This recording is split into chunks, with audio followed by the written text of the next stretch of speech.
Good morning, Clearbranch kids. I hope that you guys have been having an amazing summer. It's crazy to me to think that the summer is starting to wrap up, and pretty soon we're going to be talking about going back to school.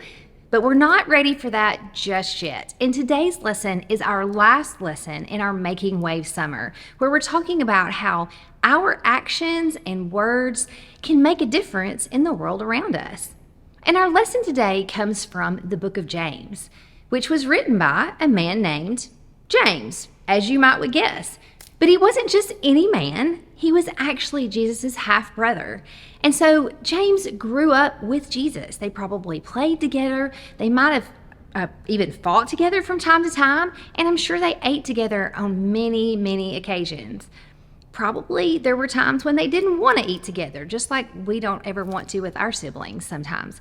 But the point of this is, while James was Jesus' younger brother, at some point he grew up and he came to believe, just like you and I do, that Jesus was who he said he was, that he was the Messiah and that he had come to save all of us. And in this book, James has some important lessons for us. And where Jesus would teach us a lot of times through parables, through stories that had a greater lesson, James teaches us through some really neat kind of word pictures. And what he's talking about that we're using today for our lesson is when he talks about the fruit of the Spirit of self-control. Now, I know that that can be a hard one for a lot of us because we don't want to wait for something, or we don't want to have just half a cookie. We want to do something that we want to do right now, or we want to have the whole cookie. Or sometimes we get angry or hurt or upset and we let the words that are inside of us spill right out without a thought. And none of those things are good for us in the long term. So James talks to us, like I said, through some word pictures. And in the first one, he talks about how a horse is a huge animal. It's powerful. It can do a lot of things. But if you put a bit in its mouth, there's this little tiny piece in there, way smaller than anything else on the horse. And yet, if you have control of that bit, you can control the horse.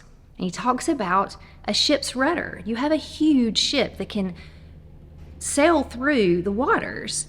And yet there's these rudders that are much smaller than the ship itself.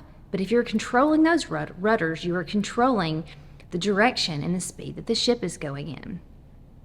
And then he also talks about our tongue. Of all of our body parts, a tongue is very, very small, but it has the power to show love, but also the power to hurt someone. And so it's important that just like how someone riding a horse has control of that bit, someone steering a ship has control of the rudder, that we keep control of our tongues. Now, is that easy to do? Sometimes more than others, but most of the time it's not.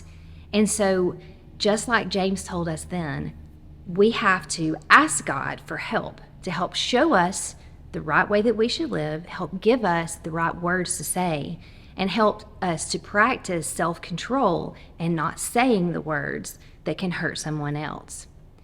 Now, guys, we know this isn't always easy, but that's why we have our Father in heaven to help us with these things, and we can always go to him in prayer and ask him to show us and to guide us and to give us the right words and to give us the time to stop saying the wrong words so that we can show love to others with our words and not hurt them. So, kids, I want you to think about that this week and take on that challenge and think before you speak so that we can show love to our friends with our words. Have a great week.